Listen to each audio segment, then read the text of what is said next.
Hi, Cheryl Mays from Rise and Shine CF. I'm coming to join you because it's lunchtime.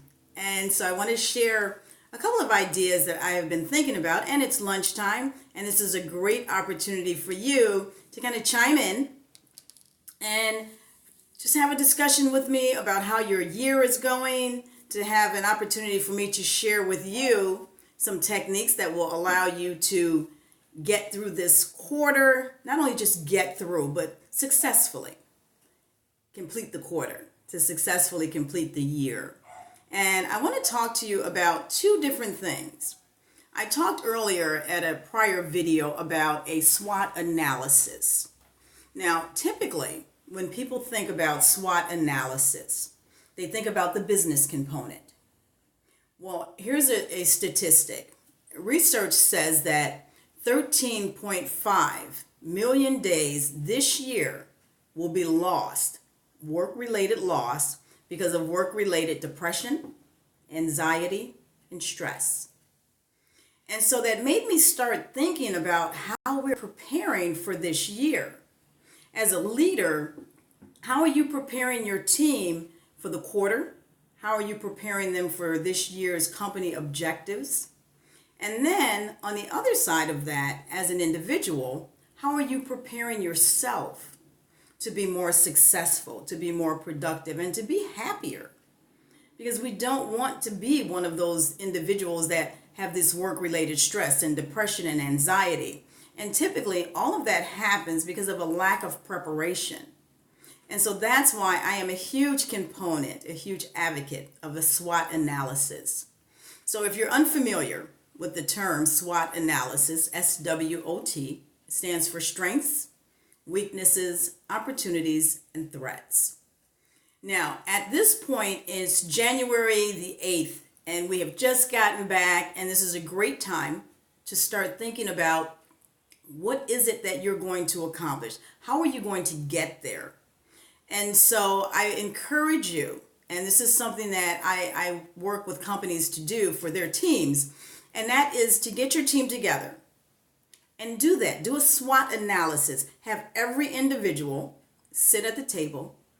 You've already defined what your goal is for the quarter, for your department, or for your company. Help them. Allow them to be able to share with you what they foresee to be their strengths on being able to accomplish the goal. Do they have the tools that they need? And this is probably some of the things that they will write down. We have the tools that we need. We know the vision of the director. We know the vision of the company. I have the ability to be able to fulfill this because I've done some things in my personal development that will allow me to complete the task. There might be some weaknesses. Maybe they don't have the tools that they need. Maybe there's some communication errors. Maybe there's some barriers to whereas they don't feel as though they know the true vision or they know what is expected of them. Then there's the opportunities. What opportunities are there that will allow you to accomplish the goal? Well, maybe they need to partner with another department. Oftentimes, I find that employees want to know where they fit in. How do we fit in the bigger picture of the company? And that's where we get out of those silos, right? When we have employees that are in a department and they don't communicate with the surrounding departments, so they're not really sure how their work impacts the other departments. So it's a great opportunity for you as a leader, or if you're an employee, to be able to ask your leader to allow you and your team to hear from the other departments so that you know how your work is impeded upon because of their work and vice versa. And then the last one is the threats. What are those things that are threatening your team from being able to accomplish their goals? Maybe they need more training. Maybe there are systems that are in place that are just not effective. They're not efficient.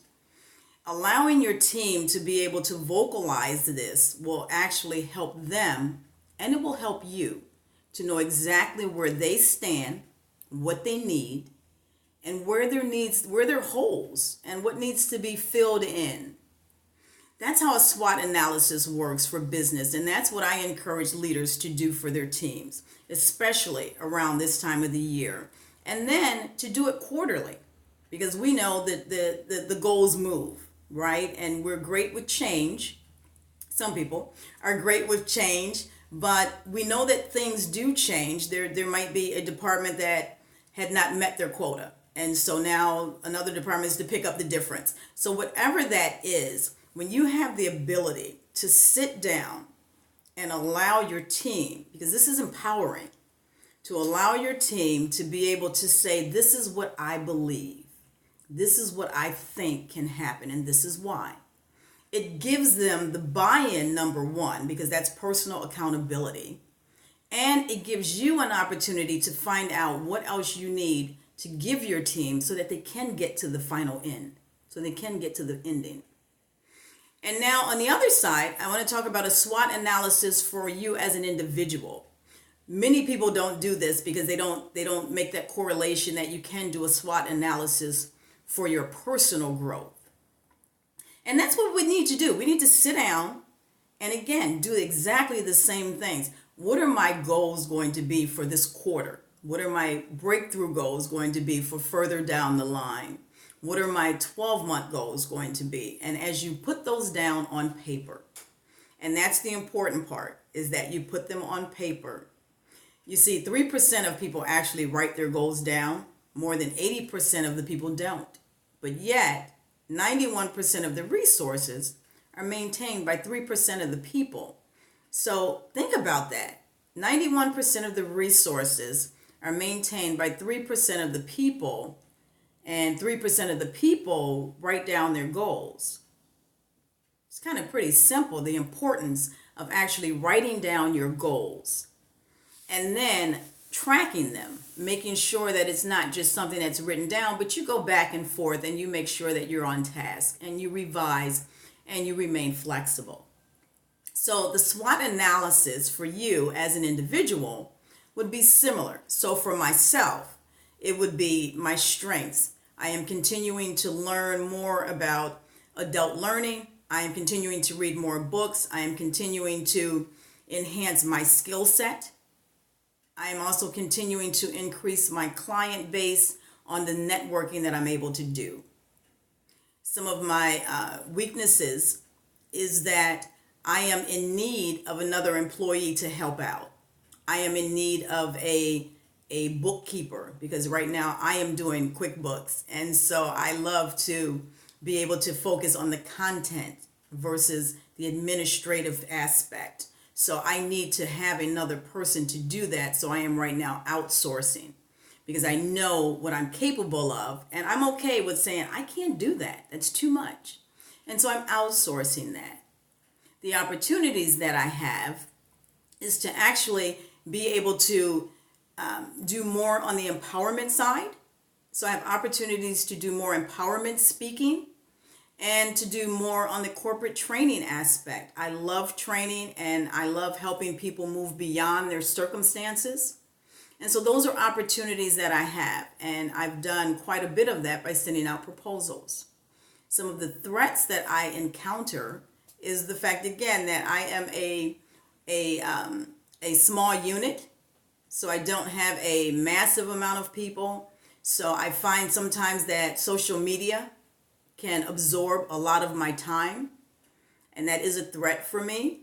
So I'm trying to get better at managing it. I'm trying to get better at scheduling posts. So I'm using different applications that will allow me to be more effective and more efficient. And so as you go through your personal SWOT analysis, that's what you want to look at. What are those things that will help you? What are those things that need to be released? And what are those things that actually will pose you to be able to help yourself get to where you want to go? And, when I go back again to that statistics of work-related depression, anxiety, and stress, all of that also bears weight onto your body. It bears weight onto your mental state. And, when we talk about being happy, people go, okay, I want to be happy, but you try to separate your work from your home happiness. And we spend more time at work typically than we spend at home. So how do we merge the two together? Well, to have a proactive life is to be a happy one. To have a proactive life is a happy one, where you are actually being proactive. You are looking forward. You are not allowing things to happen that you have not prepared for, which then puts you in that reactive schedule. You also want to have an active life.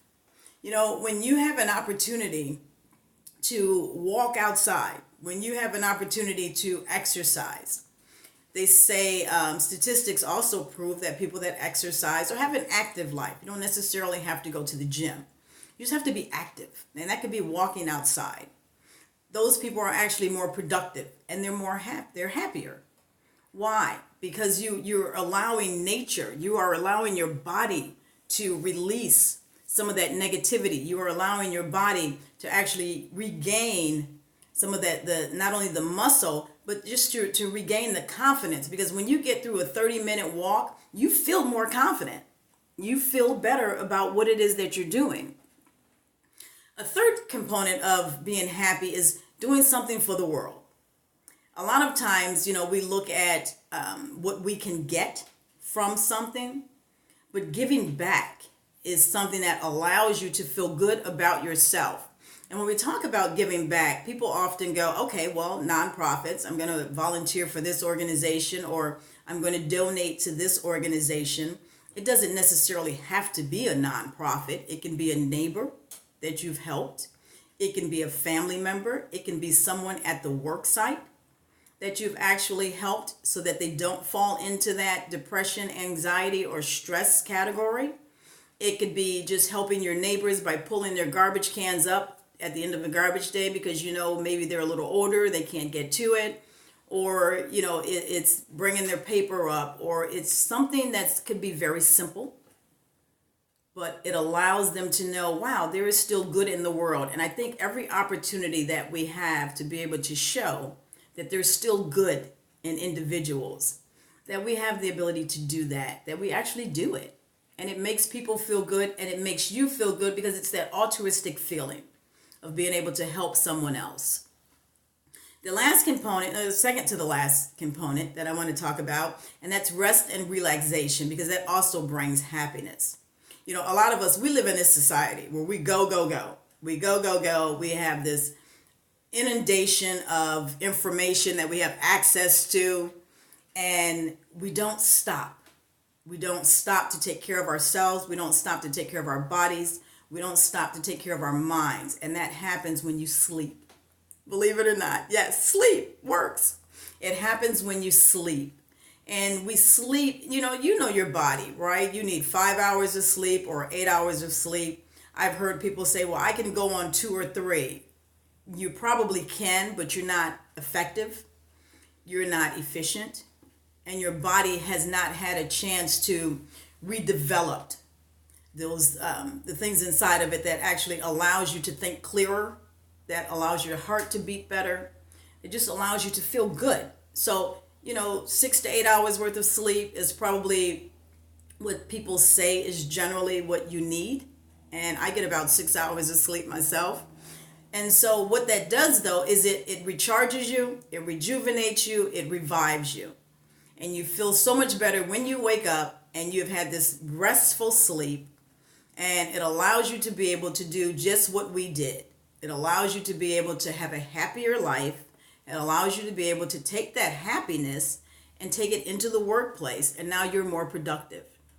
Happy people are more productive. That's a slogan. It's a mantra. It is just the way it is. Happy people are more productive. The last piece, though, that I do want to talk about, and this is something that I focus on initially. I am a basic person. I like to start at the basics, and sometimes you have to go back to the basics because you've gone too far off course. And that's a positive thinking. That's being able to focus with clarity. It's being able to have a central point of life where you know what your moral compass is. You know what's going to allow you to be able to just think differently about certain things and not have those limited beliefs, not to be blocked. You ever go to a meeting and everybody is sitting in there and you're looking for ideas and you got nothing? You got nothing. It's typically because your brain hasn't had a chance to be refreshed. And so when you shift your foundation of thought, this gives you the ability to accept feedback. It gives you the ability to think clearly. You will find that you will start having ideas that would just pop into your head. I have my best ideas when I am out walking, when I walk the dog, or when I'm just breathing in the fresh air. I'm like, oh my gosh, it just comes to you. And so positive thinking is one of the things that allows you to experience, the wisdom, the love, the peace, and the happiness.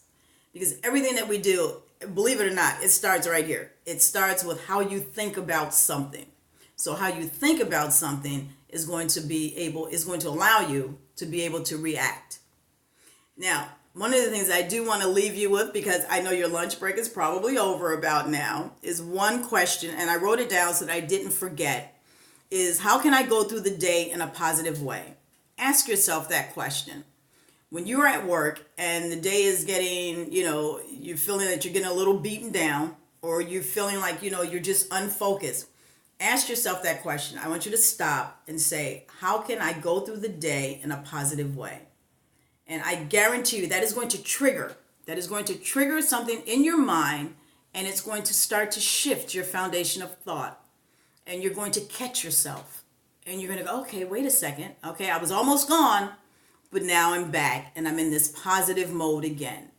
Because when you're not, you've given people permission to take you out of that positivity.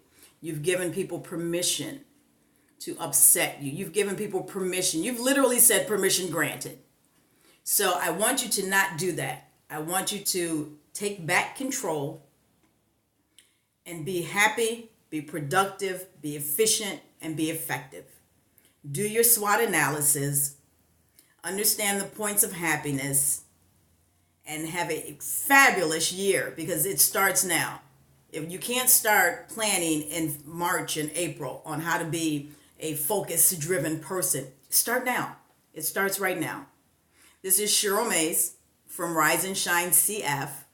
Listen, let's not just wake up in the morning. Let's rise and shine. Give your vision life. Allow it to breathe. Give your gift to the world, because we need it. Have a fabulous afternoon. Thank you for joining me.